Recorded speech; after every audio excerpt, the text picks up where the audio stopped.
Praise lord అండి. యేసయ్య అతి పరిశుద్ధ నామంలో మీ అందరికీ వందనాలు. మరి మరి ఈ యొక్క వీడియో ద్వారా మీ ముందుకు రావడానికి దేవుడిచ్చిన యొక్క కృపను బట్టి దేవుని నామానికి మహిమ కలుగును గాక. మరి వీడియో చాలా మంది చూస్తున్నారు. ఒక్కరు కూడా లైక్ చేయట్లేదండి. మరి ఇప్పటికి ఎన్నో వ్యూస్ వస్తున్నాయి. వందల్లో వస్తున్నాయి, వేలల్లో వస్తున్నాయి. కానీ ఒక లైక్ చేయడం వల్ల మనకి బ్లెస్సింగే గదండీ! సో మేము ఒక వీడియో తీయాలంటే ఎంతో కష్టం ఉంటుంది. 2, 3 అవర్స్ టైం వేస్ట్ జేసుకోవాలి. సో దేవుని యొక్క భారాన్ని బట్టి అంటే దేవుడు మనకు పెట్టిన భారాన్ని బట్టి మరి మనము ముందుకు వెళ్తున్నాం. అంతేగాని సొంత నిర్ణయాల దాన్ని బట్టి మేమేం ముందుకు రావడం లేదు. కానీ ఒకవేళ ప్రేరేపింపబడినట్లయితే లైక్ చేయండి. మీ లైక్ వల్ల ఇతరులకు ఆ యొక్క వీడియో అనేది రీచ్ అవుతుందన్నమాట. మరి చాటుగా వీడియోని చూసి వెళ్ళిపోయే వాళ్ళు చాటుగానే ఉంటారు. వెనక నుండి వీడియో చూసి వెళ్ళిపోయేవారు వీడియో వెనకాల ఉన్నట్లే జీవితంలో కూడా వెనుకనే ఉంటారనమాట. మరి వీడియో చూసినట్లయితే లైక్ చేయండి, కామెంట్ కూడా చేయండి. దేవుని బ్లెస్సింగే, దేవుని వాక్యమే కదా. మరి ప్రతిరోజు మేము కష్టపడుతూ వీడియో చేస్తున్నప్పుడు మరి చూస్తున్న వారిని బట్టి దేవుని నామానికి మహిమ కలుగుగాక. మరి మీరు చేసే ఒక చిన్న షేర్ వల్ల లేదా సబ్స్క్రైబ్ చేసుకోవడం వల్ల మరికొంత మందికి వీడియో అనేది రీచ్ అయ్యి వాళ్ళు కూడా దేవుని వాక్యం వింటారు, బలపడతారు. మరి పాప బానిసత్వంలో ఉన్న వాళ్ళకి యేసయ్య మాటనే ఆ యొక్క విడుదలనిస్తుంది. మనం చెప్పే ఎన్ని ప్రయత్నాలన్నా ఒక సినిమాకి తీసుకెళ్తే వాళ్ళేం మార్పు చెందరు. అట్లా అని చెప్పి వాళ్ళకి ఏదైనా మోటివేషన్ గా మనం ఏదైనా కొన్ని మాటలు చెప్పినా ఎవరిలో ఏం మార్పు రాదండి. దేవుని వాక్యం ఎప్పుడైతే వాళ్ళ లోపల ఫలిస్తుందో, ఎప్పుడైతే వింటారో దేవుని యొక్క మాటలను బట్టి ఆ హృదయం అనేది స్పందించి వాళ్ళ జీవితంలో విడుదల పొందుకుంటారనమాట. మనం చేసాక చిన్న షేర్ వల్ల మనకు నష్టం ఏమి ఉండదు కదా. సో కాబట్టి ఈ యొక్క వీడియోని చూసిన మీలో ఖచ్చితంగా కామెంట్ చేయండి, అలాగే షేర్ చేయండి, సబ్స్క్రైబ్ కూడా చేసుకోండి. ఛానల్ ఒకవేళ సబ్స్క్రైబ్ చేసుకున్నట్లయితే ఒక చిన్న లైక్ ఇవ్వడం వల్ల మీకే దీవెన, మీ కుటుంబాలకు కూడా దీవెన అనమాట. సో వాక్యంలోనికి వెళ్దాం. ప్రార్థన ద్వారా ఈ యొక్క వాక్యాన్ని మనం ప్రారంభించుకుందాం. యేసయ్యానికి స్తోత్రం. ఈరోజు ఏదైతే వాక్యము నాయన మేము ప్రకటించాలని ఆశపడుతున్నామో ప్రభా ఆ వాక్యాన్ని మీరు దీవించండి, ఆశీర్వదించండి. అనేకుల జీవితాలలో ప్రభా మార్పుని దయచేయండి, మీకు దగ్గరయ్యే కృపను దయచేయమని చెప్తున్న నా జీవితంలో కూడా మీరు మేలు చేయమని ప్రార్థిస్తూ కొద్ది ప్రార్థన చేసేనామని అడిగి వేడుకొంచున్నాము తండ్రి. ఆమేన్. మరి ఈరోజు వాక్యం చదువుకుందాం. యోహాను సువార్త 9వ అధ్యాయం 1వ వచనం. ఆయన మార్గమున పోవుచుండగా పుట్టుగుడ్డివాడైన ఒక మనుష్యుడు కనబడెను. ఆయన శిష్యులు బోధకుడా, వీడు గుడ్డివాడై పుట్టుటకు ఎవడు పాపము చేసెను, వీనిని కన్నవారా అని ఆయనను అడగగా. హల్లెలూయా. మరి ఇక్కడ శిష్యులు దేవునితో స్పష్టంగా మాట్లాడుతున్నారు. వాళ్ళ మార్గ మధ్యంలో వాళ్ళు వెళ్తున్నప్పుడు ఆ యొక్క పుట్టు గుడ్డివాడు వాళ్ళకి కనబడి ఉన్నాడు అనమాట. అయితే మనం కూడా చాలా మందిని చూస్తూ ఉంటాం, బలహీనతల్లో ఉన్న వాళ్ళని, త్రాగుడు బంధకాలలో ఉన్న వాళ్ళని, లేదా వ్యాధిగ్రస్తులని, లేదా ఒక కుటుంబాన్ని ఏలుబడి చేస్తున్న శాపాన్ని బట్టి చాలా మనం మాట్లాడుకుంటూ ఉంటాం. అరే వాళ్ళ జీవితంలో ఈ విధమైన సమస్య ఎదుర్కొంటున్నారు, వాళ్ళు ఎంత పాపిష్టి వాళ్ళో, వాళ్ళ ముత్తాతల నుండి ఎంత పాపులో, వీళ్ళకు ప్రవర్తనలో మార్పు లేదు, వీళ్ళ జీవితంలో బానిసత్వం అనేది అలాగే ఉంది, అయినప్పటికీ చర్చ్కి వెళ్తుంటారు, వాళ్ళు వాక్యం వింటుంటారు, ఎలాంటి మార్పు ఉండదు అని చెప్పి. అయితే వ్యాధి స్వస్థత ఉండదు. కొన్ని సందర్భాలలో అది నిజమే అండి. మనం మార్పు చెందకపోతే దేవుడు ఏమి చేయలేడు. మనం విశ్వాసము కలిగి ప్రభా నాకు ఈ యొక్క బంధకాల నుండి విడిపించావా, ఈ పాపంలో నుండి నన్ను విడిపించావా అన్నప్పుడు దేవుడు ఖచ్చితంగా కార్యం చేస్తాడు. కానీ మరి ఇంకా నేను ఇలాగే ఉంటాను, నా జీవితం ఇంతే అని చెప్పే వాళ్ళ విషయంలో దేవుడు ఎలాంటి కార్యము కూడా చేయడు. ఎందుకంటే ఒక ఊరిలో మరి ఆ ఊరు వారందరిని బట్టి కూడా దేవుడు ఆశ్చర్యపోతాడు అన్నమాట. అక్కడ అద్భుతాలు జరగవు, ఆశ్చర్యములు జరగవు. ఎందుకంటే వాళ్ళ లోపల అవిశ్వాసం పనిచేస్తుంది. ఎవరైతే విశ్వసిస్తారో వాళ్ళ ఎదుట అద్భుతం జరుగుతుంది. మనం ఎవ్రీడే మనం వాక్యం వింటున్నంత మాత్రాన మన లోపల మార్పు చెందాలనే తపన లేకపోయినట్లయితే ఏ వాక్యము కూడా మన జీవితంలో ఫలించదన్నమాట. దేవుడు ప్రకటిస్తున్నప్పుడు అయ్యో దేవుని యొద్ద ఈ కృప ఉన్నది కాబట్టి నేను విడిచిపెడతాను, దేవుని సహాయం నాకు కావాలని దేవుని యొద్ద ప్రార్థించినప్పుడు మనం విడుదల పొందుకుంటాం. అయితే మరి ఇక్కడ మన శిష్యులు దేవుణ్ణి అడుగుతున్నారు ఏమనంటే, ఆ త్రోవ పక్కన ఉన్న ఆ యొక్క గుడ్డివాడు పాపం చేయడానికి ఎవరు రీజన్ అంటే, మరి దేవుడు చూస్తున్నారు కదండి, దేవుడు తన పైన వేసుకున్నాడు ఆ యొక్క నిందని. అంటే నా యొక్క కృప వీని లోపల నుండి చూపించడానికే వాడు ఆ విధంగా ఉన్నాడని. వాళ్ళ తల్లిదండ్రులను నిందించలేదు, తనని కూడా నిందించలేదు అనమాట. మరి దేవుడు ఆయన యొక్క మంచితనాన్ని అంతటిని మన ముందట పెట్టి చాలా మంది మరి ప్రకటిస్తున్నప్పుడు సేవకులైనా కావచ్చు, తోటి విశ్వాసులు మార్పు చెందుతున్నప్పుడైనా మన లోపల పరివర్తన వచ్చినప్పుడు దేవుడు కార్యం చేస్తాడనమాట. మరి ఇక్కడ దేవుడు తన పైన నింద వేసుకొని నా యొక్క మహిమ తన లోపల నుండి చూపించడం కోరకే మరి ఈ విధంగా ఉన్నది అని ఆ శిష్యులకి వివరించడం జరిగిందనమాట. అయితే మరి కొంత సమయం అయిన తర్వాత ఆయన ఒక బురదతో మరి ఉమ్మి వేసి ఆ బురదలో ఉమ్మి వేసి ఆ కళ్ళకి పూసి మరి నువ్వు వెళ్ళి కడుక్కో వెళ్ళి ఆ తర్వాత నువ్వు చూపు పొందుతావు అన్నప్పుడు యాజ్ ఇట్ ఈస్ గా చెప్పిన మాట చెప్పినట్లుగా ఆ యొక్క గ్రుడ్డివాడు చేయడాన్ని బట్టి తను చూపు పొందుకుంటాడు అనమాట. ఆ చూపును బట్టి మరి అనేకులు ఆశ్చర్యపోతారు. ఇంత పుట్టు గుడ్డివాడైనా ఆ యొక్క గుడ్డివాడు ఏ విధంగా చూపు పొందుకున్నాడు అని యూదులే ఆశ్చర్యపోతారు. మరి ఇప్పుడు యూదుల ప్లేస్ లో క్రైస్తవులను మనం పెట్టినట్లయితే మన జీవితంలో మనం ప్రతిరోజు చూస్తున్న వాళ్ళని బట్టి మార్పు రాగానే మనము ఆశ్చర్యపోతాం అనమాట. అయ్యో ఏంటి ఈ విధంగా ఉంది, నిజంగా మార్పు చెంది ఉన్నాడా, నటిస్తున్నాడా అనే విధంగా.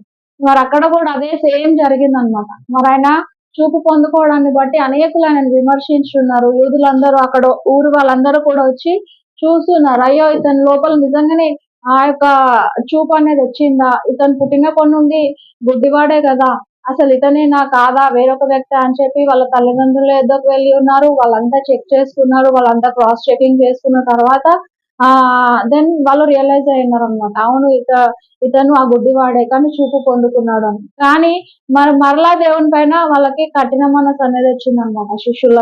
శిష్యులు కాదండి, సారీ, యూదులకి. ఎందుకు అంటే నిజంగానే ఇతను స్వస్థపరుచున్నాడు అంటే విశ్రాంతి దినం ఎందుకు స్వస్థపరచాలి, విశ్రాంతి దినం అయ్యో నిజంగానే తను చూపు పొందుకున్నాడు కదా, మరి విశ్రాంతి దినం లోపల ఈయన ఎందుకు స్వస్థపరుచున్నాడు, అతను దేవుడైతే దేవుడు యెహోవా కదా అని చెప్పి ఆయన యొక్క యేసుప్రభుని తిరస్కరిస్తున్నారు అనమాట. యేసుప్రభు చేసిన కార్యాన్ని తిరస్కరిస్తున్నారు. మరి ఈ రోజుల్లో అద్భుతాలు లేవు, స్వస్థతలు లేవు అని అనుకుంటారు. కానీ దేవుడు బహిరంగంగా చేసిన లోపల పరివర్తనలో మార్పు చేసిన దేవుని కృపయే అండి. ఒక్కొక్క మనుషుని ఒక్కొక్క విధంగా వాడుకొని దేవుడు వాళ్ళ జీవితంలో వెలుగు అనేది ఇస్తాడనమాట. సో వాళ్ళందరూ అక్కడున్న యూదులందరూ కూడా ఇతను పాపి అని అతని మీద యేసయ్య మీద ముద్ర వేసి ఉన్నారు. ఇంకా నమ్మలేకపోతున్నారు.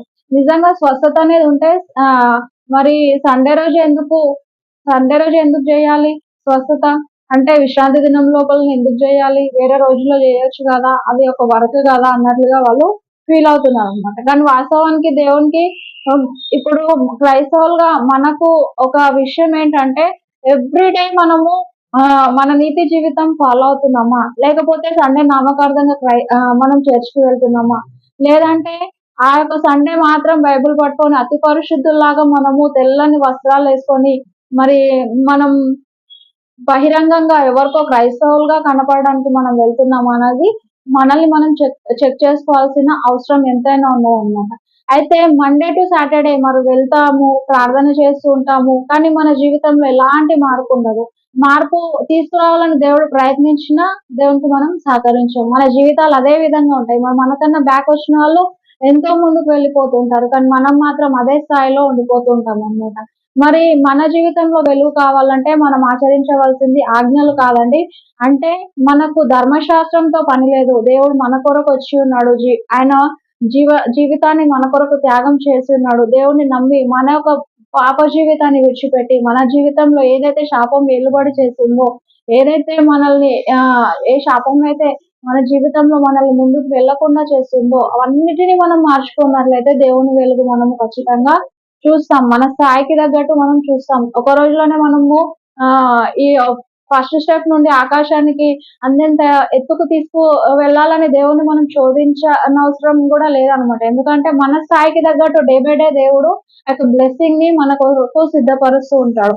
అయితే మనం మన జీవితాన్ని మార్చుకోకుండా ఇతరుల ఎదుట మన బైబిల్ పట్టుకొని మనం ఎన్ని సండేలు చర్చికి వెళ్ళినా మన జీవితం లాగే ఉండిపోతుంది. అంటే ఒక సాధారణమైన మనిషికి దేవుని నమ్ముకున్న మారు మనసు పొందుకున్న వ్యక్తికి ఎలాంటి మార్పు అనేది ఉండదన్నమాట. మన జీవితంలో మనం దేవుని వెలుగు చూడాలంటే మనం ధర్మశాస్త్రాన్ని కాకుండా మరి దేవుడు ఏదైతే మనతో డైలీ మాట్లాడుతున్నాడో, ఏదైతే మనకు మన జీవితాన్ని ముందుకు వెళ్ళకుండా ఏ శాపము, ఏ యొక్క పాపం అడ్డుకుంటుందో వాటిని మనం మార్చుకునే విధంగా మనం ఉన్నప్పుడు దేవుని కార్యక్రమాలు మనం చూడగలుగుతాం. దేవుడు చేసే ఆ యొక్క బ్లెస్సింగ్స్ మనము చూడగలుగుతాం అన్నమాట. మరి మనం మార్పు చెందడానికి ప్రయత్నిస్తూ ప్రతిరోజు దేవుని యొద్ద మనం ప్రార్థించినప్పుడు మనం ముందుకు వెళ్తాం. మరి చాలా మంది ఆశపడుతుంటారు కానీ పొందుకోరు. ఎందుకంటే ప్రార్థన ఉండదు. ఆశ ఒకటే ఉంటుంది. మనం ప్రార్థన కూడా చేయాలి ఏదైనా పొందుకోవాలంటే. ఫలించాలంటే, ఒక చెట్టు ఫలించాలంటే ప్రతిరోజు దానికి వాటర్ వేస్తేనే కదండి అది గ్రోత్ అవుతుంది. మరి దానికి కావాల్సిన పెస్టిసైడ్స్ వేస్తారు. దానికి కావాల్సిన ఏదైతే మందులు వేయాలో అవన్నీ వేస్తారు. న్యాచురల్ గా కావచ్చు, లేదంటే మరి ఆ యొక్క ఆర్టిఫిషియల్ గా తయారు చేసిన ఎలాంటి పెస్టిసైడ్స్, కెమికల్స్ అయినా వేసినప్పుడు ఆ యొక్క మొక్క అనేది గ్రోత్ అవుతుంది అనమాట. మరి అలాంటి గ్రోత్ లేదు అని అంటే మనం దాన్ని పట్టించుకోవట్లేదండి. ఈరోజు మనం మన జీవితాన్ని పట్టించుకోవాలి. మన జీవితాన్ని యేసు ప్రభు ఎదుట మనము పెట్టాలి. మన జీవితం ముందుకు వెళ్ళాలని అంటే దేవుని కార్యాలను మనం చూడాలి అని అంటే మనము ప్రార్థనలో గడపాలి. అప్పుడు దేవుడు అద్భుతమైన విడుదల మన జీవితంలో ఇస్తాడు. అలాగే మన కుటుంబంలో పరిస్థితులు కూడా మారతాయి. ఆ గుడ్డివాడిని ఏ విధంగా అయితే మనుషులు చూసినప్పుడు ఆశ్చర్యపోయినారో, మన లోపల వచ్చే పరివర్తనను అనేకులు చూసి మారడానికి అవకాశం ఉంటుందన్నమాట. మరి ఈరోజు ఒక వ్యాధికి స్వస్థత లేదు అంటే మనకు హృదయంలో క్షమాపణ అనేది లేదు, పశ్చాత్తాపం అనేది లేదు, మన బిహేవియర్ లో ఎలాంటి చేంజెస్ లేవు. మనం గుడ్డిగా ధర్మశాస్త్రాన్ని ఫాలో అయిపోతున్నాం. మనం సండే వెళ్ళాలి చర్చ్ కి, లేదంటే మేము క్రైస్తవులమే కదా అని. మనం క్రైస్తవులైనంత మాత్రాన ఎలాంటి ఫలితం లేదు. మనము దేవునికి దగ్గరగా ఆయన పెట్టిన ప్రతి నియమాలను మనం పాటిస్తూ ముందుకు వెళ్తున్నప్పుడు మన జీవితంలో గ్రోత్ అనేది ఎవ్వరు ఆపలేరండి. మన జీవితంలో వెలుగు అనేది ఏ శక్తి కూడా ఆపలేదన్నమాట. కాబట్టి మనం దేవుని పైన ఆధారపడతాం. మరి నా చిన్నప్పుడు మా ఇంటి పక్కన ఒకరు ఉండేవాళ్ళండి. మేమందరం కూడా చర్చ్ కి రెగ్యులర్ గా వెళ్ళేవాళ్ళం. అక్కడున్న బై గాడ్స్ గ్రేస్ ఏంటంటే దేవుడు మాకు ఒక మంచి క్రిస్టియన్ సొసైటీలో ఉండే ఒక ప్రాంతాన్ని మాకు ఇచ్చి ఉన్నారనమాట. సో మేము అక్కడ ఉన్నప్పుడు అందరూ కూడా ఎవ్రీ సండే చర్చ్‌కి వెళ్ళేవాళ్ళు. అక్కడ పాస్టర్ గారు వచ్చి మరి వాక్యం బోధించేవాళ్ళు, ప్రార్థనలు చేపించేవాళ్ళు. మరి మేమైతే చిన్నప్పటి నుండి హిందూస్, అంటే మా తల్లిదండ్రుల బ్యాక్గ్రౌండ్ అంతా, మా తాత ముత్తాతలంతా హిందూస్ బ్యాక్గ్రౌండ్. కానీ మా నాన్నగారు ఒకరు దేవుణ్ణి నమ్మి ఉన్నారు. మరి నా చిన్నతనంలో బాప్తిజం తీసుకున్నట్టు గుర్తు. అయితే మరి నేను ఒక 6, 7 ఇయర్స్ ఉన్నప్పటికీ నేను చర్చ్‌కి వెళ్ళడమే చూస్తున్నాను. ఎలాంటి పూజలు అనేది నేను చూడలేదు. అయితే మా దగ్గరకు వచ్చే ఆ యొక్క పాస్టర్స్ ఎవ్రీ ఆ యొక్క ఫ్రైడే కావచ్చు, సాటర్డే కావచ్చు, గృహ కూడికలు పెట్టి ప్రార్థన ఏ విధంగా చేయాలో నేర్పించేవాళ్ళు, వాక్యం బోధించేవాళ్ళు. అయితే మా ఇంటి పక్కన ఒక అమ్మాయి, మరి తనకి నడక అనేది లేదనమాట. నడక లేకుండా ఎప్పుడు కూర్చునేది. పుట్టినప్పటి నుండి మన అమ్మాయి కాళ్ళు ప్యారలైజ్ అయిపోయినాయి. అయితే ఇప్పుడు చూస్తే ఆమె నా ఏజ్ ఉండొచ్చు. అయితే నాకంటే ఒక 2, 3 ఇయర్స్ మేబీ చిన్న. సో అయితే అమ్మాయి ఎంతకీ నడవట్లేదు. అయితే అయితే ఆమెను ఎన్నో హాస్పిటల్స్ కి చూపించున్నాం. చూపించిన తర్వాత వాళ్ళు ఇంకేది చేసేది ఏం లేకుండా వాళ్ళు ఆ విధంగానే ఆమెను ఇంటి దగ్గర వదిలేసి వాళ్ళ పనులలో వాళ్ళు బిజీ అయిపోయారన్నమాట. సో మరి దేవుడు స్వస్థపరుస్తాడనే ఒక విశ్వాసంతోటి వాళ్ళు ప్రార్థనలో గడిపేవాళ్ళు. పాస్టర్ వాళ్ళు ఎప్పుడు ఇంటికి వచ్చినా కూడా వాళ్ళు మంచిగా మేమందరం కూడా మంచి రిసీవ్ చేసుకొని మరి ప్రేయర్స్ పెట్టించుకొని మరి అలాగే దేవుని యొక్క వాక్యంలో ఎదిగే వాళ్ళం అన్నమాట. మరి వాళ్ళు కూడా అదే చేస్తున్నారు. వాళ్ళని ఎంతో మంది హేళన చేస్తున్నారు. అంటే వీళ్ళు ఈ విధంగా చేయడానికి వీళ్ళు ఏం పాపం చేస్తున్నారు, అందుకే ఇలాంటి కూతురు పుట్టింది అని చెప్పి వాళ్ళని చాలా మంది తృణీకరిస్తున్నారు, అపహసిస్తున్నారు. అయినప్పటికీ తల్లిదండ్రులకు ఏ బిడ్డ భారం కాదు కదండి. మరి వాళ్ళు ఎంతమంది నిందించినా కూడా పట్టించుకోలేదు. అంటే ఏడ్చినప్పుడు ఏడ్చి ఉన్నారు, బాధపడ్డప్పుడు బాధపడి ఉన్నారు. కానీ ఆ విధంగా వదిలేసి దేవుని పైన భారం వేసి వాళ్ళు ఆ విధంగానే దేవునికి దూరం కాకుండా ఎవ్రీ సండే చర్చ్‌కి వెళ్ళడము, దేవుని వాక్యాలు రోజు విని వాళ్ళ జీవితంలో మార్పు చెందడాన్ని బట్టి ఆమె డే బై డే ఆమె కాళ్ళలో శక్తి వచ్చింది. ఒక 10, 11 ఇయర్స్ తర్వాత అమ్మాయి మెల్లమెల్లగా నడవడం ప్రారంభించింది. ఆ తర్వాత ఆమె మాలాగా సాధారణ వ్యక్తి అయిపోయిందన్నమాట. అంటే దేవుని కృప చూడండి. మనం ఒక్క రోజులోనే మనకి వెళ్ళంగానే మన పరిస్థితి అంతా కూడా మారిపోవాలనుకుంటాం. ఒక్క రోజులో కోటీశ్వరులం అవ్వాలని దేవుడిని శోధిస్తూ ఉంటాం అన్నమాట. ఒక వ్యక్తి కూడా అన్నాడు, మీ మీ దేవుడిని నమ్ముకుంటే మాకేమొస్తది? ఒక 3,00,000 కావాలి. ఇప్పుడు ఇయ్యమనండి నేను చర్చ్‌కొస్తాను. మరి అలాంటి వాళ్ళ ప్రార్థన దేవుడు వింటాడా? పశ్చాత్తాపం లేకుండా దేవుడు ఏం చెప్తున్నాడో మార్పు చెందకుండా మరి దేవుని శోధించే ఎలాంటి ప్రార్థనల కన్నా దేవుని కనిపెట్టుకునే ప్రార్థనలు మనం చేయగలగాలి. దేవుని పైన సంపూర్ణంగా భారం వేయగలగాలి. దేవుడు ఏ విధమైన కష్టం పెట్టినా గూడా అది మన మేలుకే అన్నట్లుగా మనం ప్రవర్తించాలి. అంతేగాని చిన్న కష్టం రాగానే దేవుడు లేడనుకోని సొంత నిర్ణయాలు తీసుకొని పక్కకి వెళ్ళిపోవడం కాకుండా దేవుని కనిపెట్టుకుంటే ఈరోజు ఈ గుడ్డివాడిని స్వస్థపరిచిన దేవుడు మన జీవితంలో కూడా ఉన్నత కార్యాలు చేస్తాడు. మరి మా ఇంటి పక్కన అమ్మాయి జీవితంలో స్వస్థత ఇచ్చిన దేవుడు మరి లైవ్ ఎగ్జాంపుల్ అన్నమాట. మరి ఆమె ఏ విధంగా స్వస్థపడిందో మేము కళ్ళారా చూస్తున్నాం. వాళ్ళెక్కడ విడిచిపెట్టి ఏ పూజలకు వెళ్ళలేదు, ఏ పునస్కారాలకు వెళ్ళలేదు. కానీ ప్రతి హాస్పిటల్‌కి తిరిగి ఉన్నారు. వాళ్ళ వల్ల కాలేదు. కానీ దేవుని వాక్యమే వాళ్ళని ఒకరోజు వాళ్ళ కుటుంబానికి మేలు చేసింది. ఆ పాప లేచి నిలబడడానికి దేవుడు శక్తినిచ్చున్నాడు. నడవడానికి సాధారణ వ్యక్తిగా మారడానికి దేవుడు అవకాశం ఇచ్చిండు. సో కాబట్టి ఇలాంటి సమస్యలతో మీ లోపల కూడా ఎవరైనా వేధింపబడుతున్నట్లయితే అది కుటుంబ సమస్యలైనా, ఉద్యోగం లేనితనమైనా, వ్యాపారమైనా, ఎక్కడ నష్టపోతున్నా, జీవితంలో స్వస్థత లేదు, ఇంక నేను చనిపోతానేమో అని భయంకరమైన పరిస్థితుల్లో ఉన్న భర్త మారట్లేదు, భార్య మారట్లేదు అని ఏ విధమైన స్ట్రగుల్ మీరు ఫేస్ చేస్తున్నా కూడా మీకు శుభవార్త ఏంటంటే దేవుడు ఖచ్చితంగా మీ జీవితాలలో ఉన్నాడు, విడిపిస్తాడు, ఒకరోజు కార్యం చేస్తాడు. ఓపికతో వేచి ఉండి ఆయన కొరకు కనిపెట్టుకోండి. దేవుని కొరకు కనిపెట్టుకోండి. దేవుని శోధించే విధంగా కాకుండా దేవుని ఎదుట తగ్గించుకొని ఆయన యొక్క ఆజ్ఞలకు లోబడే వారిగా ఉండండి. తద్వారా మీ జీవితాలలో వెలుగొస్తుంది. దేవుడు మీరు అనుకున్న ప్రతి విషయంలో విజయం ఇస్తాడు. కాబట్టి ఈ వాక్యాన్ని బట్టి దేవుని నామానికి మహిమ కలుగును గాక. Praise Lord. మా కొరకు మా పరిచర్య కొరకు మీరు దయచేసి ప్రార్థన చేయవలసిందిగా మనవి చేస్తున్నాను. కళ్ళు మూసుకున్నట్లయితే చిన్న ప్రార్థన చేద్దాం. ప్రభా యేసయ్య ఇయ్యబడిన యొక్క వాక్యాన్ని బట్టి ప్రభా నీకు వందనాలు. దీవించండి, నూరంతలుగా ఫలింపు దయచేయండి. వింటున్న వారికి అలాగే చెప్తున్న నాకు కూడా మీరు మేలు చేయమని, మా జీవితంలో ఏదైతే మేము స్ట్రగుల్స్ ఫేస్ చేస్తున్నామో వాటన్నిటిలో నాయన మాకు విడుదల దయచేసి కృపనీయమని కొద్ది ప్రార్థన యేసయ్య నామమున అడిగి వేడుకొంచున్నాము తండ్రి. ఆమేన్. ప్రైజ్ లార్డ్ అండి. వాక్యాన్ని ఖచ్చితంగా షేర్ చేయండి అందరికీ కూడా. మరి మీరే దీవెన పొందుకుంటారు. మరి ఈ ఇది లోక సంబంధమైన మాటలు కాదు కాబట్టి, దేవుని మాటలే కాబట్టి దయచేసి మా పరిచర్యకి మీ వంతుగా మీరు సహకరించవలసిందిగా ప్రభు పేరిట మనవి చేస్తున్నాను. Praise the lord.